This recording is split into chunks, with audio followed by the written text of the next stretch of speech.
વિદ્યાર્થી મિત્રો, ધોરણ 7 વિષય વિજ્ઞાન એકમ 9 ભૂમિ. આજે આપણે પ્રશ્ન નંબર 7માં નીચેના પ્રશ્નોના ઉત્તર એક બે વાક્યમાં લખો એ જોઈશું. પહેલો પ્રશ્ન છે, સેન્દ્રિય પદાર્થ એટલે શું? તો લખીશું એમાં, ભૂમિમાં રહેલા સડેલા મૃત ઘટકોને સેન્દ્રિય પદાર્થ કહે છે. ભૂમિમાં રહેલા સડેલા મૃત ઘટકોને સેન્દ્રિય પદાર્થ કહે છે. બીજું છે, અપક્ષય કોને કહે છે? અપક્ષય કોને કહે છે? તો જોઈએ એમાં, ભૂમિ એ પાણી, પવન અને વાતાવરણ દ્વારા મોટા પથ્થરોના તૂટવાથી બને છે. આ પ્રક્રિયાને અપક્ષય કહે છે. ભૂમિ એ પાણી, પવન અને વાતાવરણ દ્વારા મોટા પથ્થરોના તૂટવાથી બને છે. આ પ્રક્રિયાને અપક્ષય કહે છે. આગળ જોઈએ પ્રશ્ન નંબર 3, ભૂમિની રૂપરેખા એટલે શું? ભૂમિની રૂપરેખા એટલે શું? તો લખીશું એમાં, ભૂમિનો લંબરૂપ છેદ જોતા તેના વિવિધ સ્તરો જોઈ શકાય છે, જેને ભૂમિની રૂપરેખા કહે છે. ફરી એકવાર, ભૂમિનો લંબરૂપ છેદ જોતા તેના વિવિધ સ્તરો જોઈ શકાય છે, જેને ભૂમિની રૂપરેખા કહે છે. આગળ છે પ્રશ્ન નંબર 4, ભૂમિના દરેક સ્તર કઈ બાબતોમાં ભિન્નતા દર્શાવે છે? ભૂમિના દરેક સ્તર કઈ બાબતોમાં ભિન્નતા દર્શાવે છે? તો એમાં છે, ભૂમિના દરેક સ્તર તેની રચના, રંગ, ઊંડાઈ અને રાસાયણિક બંધારણમાં ભિન્નતા દર્શાવે છે.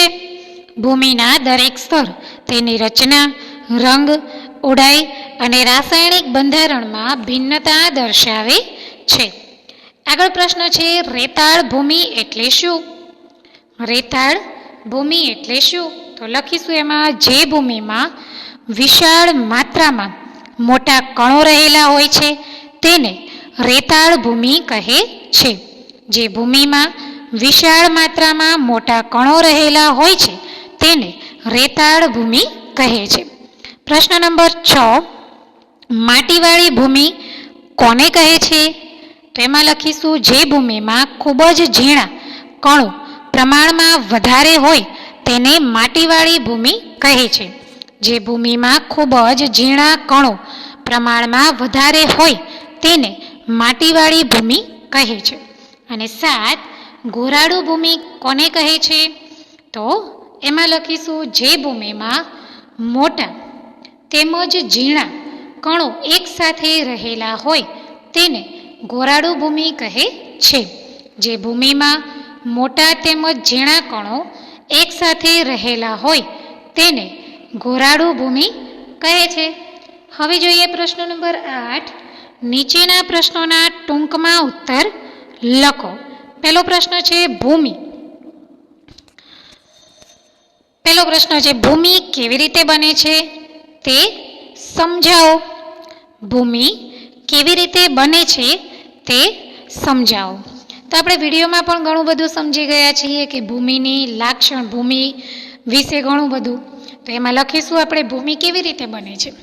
તો ભૂમિ એ પાણી, પવન અને વાતાવરણ દ્વારા મોટા પથ્થરો તૂટવાથી બને છે.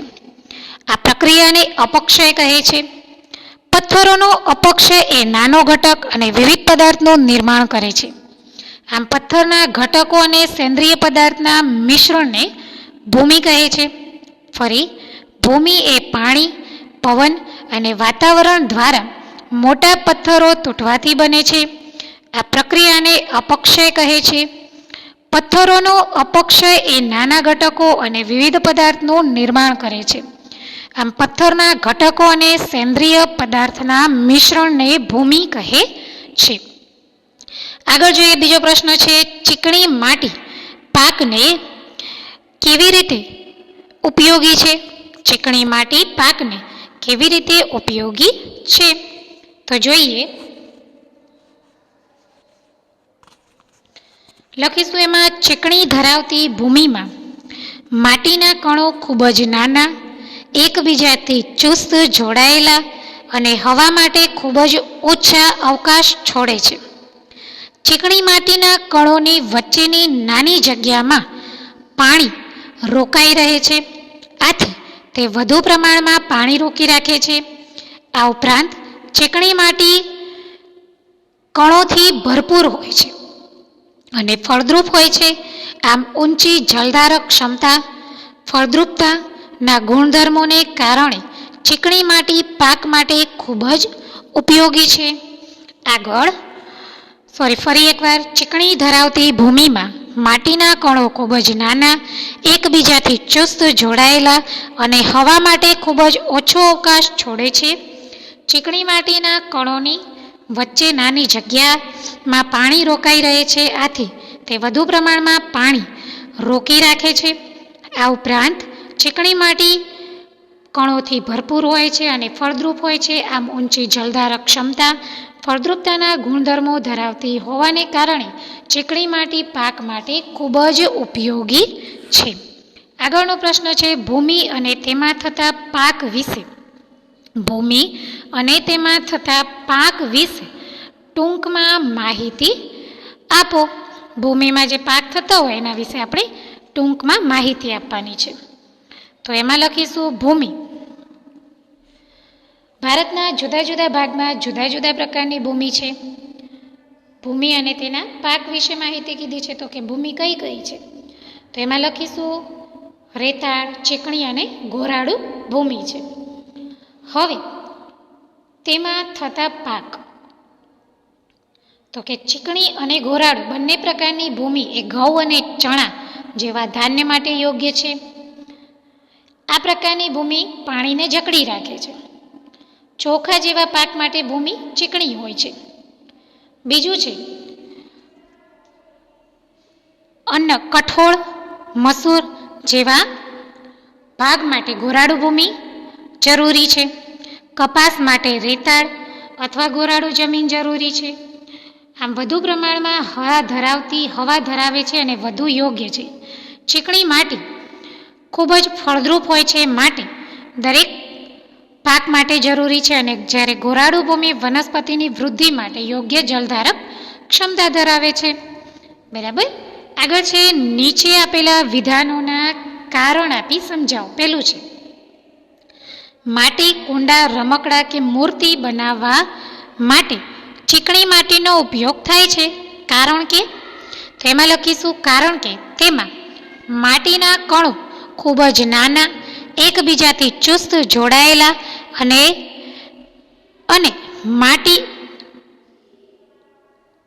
અને ખૂબ જ ઓછો અવકાશ છોડે છે. હવા માટે ખૂબ જ ઓછો અવકાશ છોડે છે. તેના કણો એકબીજા સાથે મજબૂતાઈથી જોડાયેલા હોય છે. ફરી એકવાર, કારણ કે ચીકણી માટી તેના માટીના કણો ખૂબ જ નાના, એકબીજા સાથે ચુસ્ત જોડાયેલા અને હવાનો ઓછો અવકાશ છોડે છે. તેથી તેના કણો એકબીજા સાથે મજબૂતાઈથી જોડાઈ રહે છે. બીજું કારણ છે ચોખાનો પાક માટીવાળી ભૂમિમાં થાય છે. કારણ કે તો લખીશું કારણ કે આ પાક માટે ભૂમિ ચીકણી અથવા કાર્બનિક પદાર્થ અને ઊંચી જલધારક ક્ષમતાવાળી હોવી જોઈએ. માટીવાળી ભૂમિના કણો ખૂબ નાના, એકબીજાથી ચુસ્ત જોડાયેલા અને હવા માટે ખૂબ જ ઓછો અવકાશ છોડે છે. આથી તે વધારે માત્રામાં પાણીનો સંગ્રહ કરી શકે છે. ત્રીજું કારણ છે ઉનાળામાં ભૂમિની ઉપરની સપાટી ચળકતી લાગે છે. કેમ? તો લખીશું એમાં કારણ કે ઉનાળાના ગરમ દિવસોમાં ભૂમિમાંથી નીકળતી બાષ્પ એ સૂર્યપ્રકાશનું પરાવર્તન કરે છે. તમે ઘણી જગ્યાએ જોયું હશે કે ઉનાળામાં ઘણીવાર આપણે દૂરથી જોઈએ ને તો ચળકતી ભૂમિ દેખાય છે. એ કેમ દેખાય છે? તો કે ઉનાળાના ગરમ દિવસોમાં ભૂમિમાંથી નીકળતી બાષ્પ એ સૂર્યપ્રકાશનું પરાવર્તન કરે છે. માટે ઉનાળામાં ભૂમિની ઉપરની સપાટી ચળકતી લાગે છે. હવે છે પ્રશ્ન નંબર 10. નીચેના પ્રશ્નોના સવિસ્તાર ઉત્તર લખો. પહેલો છે ભૂમિનું પ્રદૂષણ અને ભૂમિનું ધોવાણ કેવી રીતે અટકાવી શકાય છે? ભૂમિનું પ્રદૂષણ અને ભૂમિનું ધોવાણ કેવી રીતે અટકાવી શકાય છે?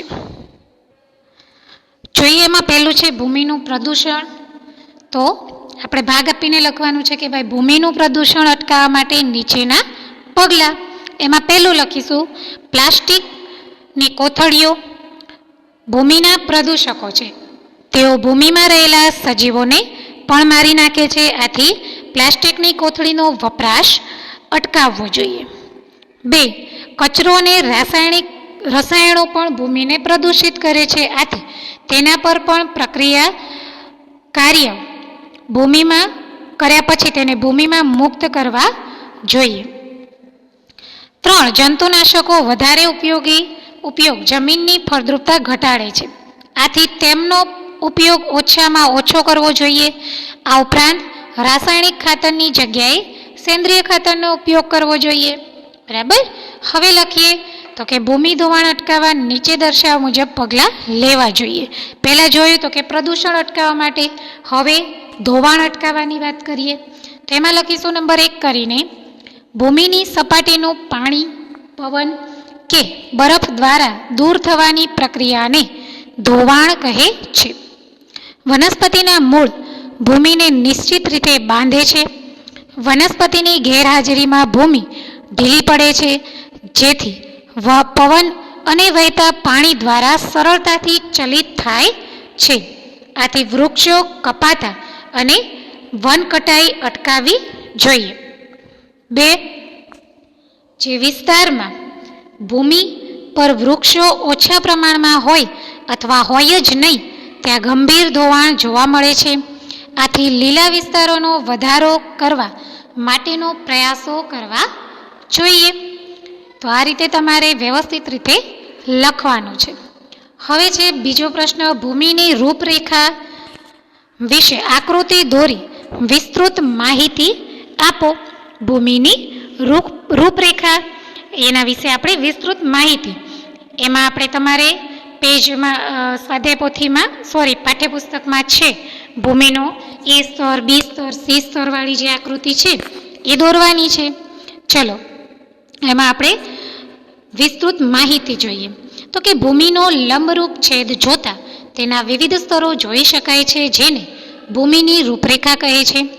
દરેક સ્તર તેની રચના, રંગ, ઊંડાઈ અને રાસાયણિક બંધારણમાં ભિન્નતા દર્શાવે છે. સૌથી ઉપરનું સ્તર ઘેરા રંગનું અને સેન્દ્રિય પદાર્થ અને ખનિજ દ્રાવ્યોથી ભરપૂર હોય છે. સેન્દ્રિય પદાર્થ ભૂમિને ફળદ્રુપ બનાવે છે અને ઉગતી વનસ્પતિને પોષક તત્વો પૂરા પાડે છે. આ સ્તર સામાન્યપણે નરમ, છિદ્રાળુ અને પાણીનું પ્રમાણ જાળવી રાખે છે. આવી ભૂમિને ઉપરી ભૂમિ અથવા A સ્તર કહે છે. કીડાઓ, ઉંદરો, છછુંદર, ઢાલિયા, જીવડા જેવા સજીવોને રહેઠાણ પૂરું પાડે છે. નાની વનસ્પતિઓના મૂળ સંપૂર્ણ ઉપરી ભૂમિમાં ખૂંપેલા હોય છે. તેના પછીના સ્તરમાં સેન્દ્રિય પદાર્થો ઓછી માત્રામાં પરંતુ ખનિજ દ્રાવ્યો વધુ હોય છે. આ સ્તર સામાન્ય રીતે સખત અને સઘન હોય છે, જેને B સ્તર અથવા મધ્ય સ્તર કહે છે. ત્રીજું સ્તર છે C સ્તર કહેવાય છે, જે કાપ તથા તિરાડો ધરાવતા નાના ખડકોના ટુકડાઓનું બનેલું હોય છે. આ સ્તરની નીચે આધાર ખડક હોય છે, જે ખૂબ જ સખત હોવાથી કોદાળી વડે ખોદવું અઘરું છે. આપણે વિડીયોમાં પણ ભૂમિનું રૂપરેખા અને તેની વિસ્તૃત માહિતી મેળવી હતી, જેમાં A સ્તર, B સ્તર અને C સ્તર છે.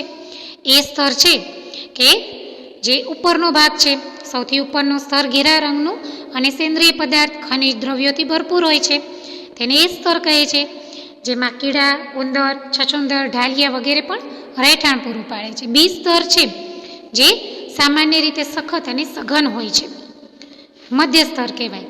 અને છેલ્લે છે C સ્તર, જે કાપ તથા તિરાડો ધરાવતા નાના ખડકોના ટુકડાઓનું બનેલું હોય છે. આ સ્તરની નીચે આધાર ખડક હોય છે, જે ખૂબ જ સખત હોવાથી કોદાળી વડે ખોદવું પણ અઘરું પડે છે. આગળ પ્રશ્ન છે બીજો, ભૂમિના પ્રકારો વિશે વિસ્તૃત માહિતી એટલે કે સવિસ્તાર માહિતી આપો. તો જોઈએ એમાં ભૂમિના પ્રકારો. હવે છે ભૂમિના પ્રકારો, તો કે પથ્થરનો અપક્ષય એ નાનો ઘટક અને વિવિધ પદાર્થનું નિર્માણ કરે છે, જેમાં રેતી અને ઝીણી માટીનો સમાવેશ થાય છે. રેતી અને ઝીણી માટીની માત્રા તેઓ કયા પથ્થરમાંથી ઉત્પન્ન થાય છે તેના પર આધાર રાખે છે, જેને પિતૃ પથ્થર કહે છે. પથ્થરના ઘટકો અને સેન્દ્રિય પદાર્થના મિશ્રણને ભૂમિ કહે છે. વિવિધ સજીવો જેવા કે બેક્ટેરિયા, વનસ્પતિના મૂળ અને અળસિયા ભૂમિનો મહત્વનો ભાગ છે. ભૂમિનું વર્ગીકરણ તેમાં રહેલા વિવિધ કણોની માત્રાને આધારે થાય છે. જે ભૂમિમાં વિશાળ માત્રામાં મોટા કણો હોય છે તેને રેતાળ ભૂમિ કહે છે. હવે જોઈએ તો કે જે ભૂમિમાં ખૂબ જ ઝીણા કણો હોય છે તેને માટીવાળી ભૂમિ કહે છે. જે ભૂમિમાં મોટા તેમજ ઝીણા કણો હોય છે તેને ગોરાડુ ભૂમિ કહે છે. આમ ભૂમિ રેતાળ, ચીકણી અથવા ગોરાડુ પ્રકારની હોય છે. ભૂમિમાં રહેલા કણોનું કદ હવે ભૂમિની ગુણવત્તા ખૂબ જ ઘેરી અસર કરે છે. તેની ગુણવત્તા પર આધાર રાખે છે. ચીકણી ભૂમિ છે એ માટીના કણો ખૂબ જ નાના એકબીજાથી ચુસ્ત જોડાયેલા હોય છે. રેતાળ ભૂમિ વિપરીત ચીકણી માટી કણોની વચ્ચેની નાની જગ્યામાં પાણી રોકી રહે છે. તેથી ચીકણી માટીમાં ખૂબ જ ઓછી હવા હોય છે, પરંતુ તે વજનમાં ભારે હોય છે, કારણ કે તે રેતાળ ભૂમિ કરતાં વધુ પ્રમાણમાં પાણી રોકે છે. આમ આપણે આ તમામ પ્રશ્નોના જવાબ, જેમ કે જોયું આપણે ભૂમિના પ્રકારો જોયા અને તેની માહિતી મેળવી, વિડીયોમાં પણ આપણે તેની માહિતી મેળવી હતી. તો આ જ રીતે તમારે આ તમામ પ્રશ્નોના જવાબ સારા અક્ષરે સ્વાધ્યાય પોથીમાં પૂર્ણ કરવાના રહેશે. આ સાથે આપણો વિજ્ઞાનનો પ્રથમ સત્રનો અભ્યાસક્રમ પૂર્ણ થાય છે. જય સ્વામિનારાયણ.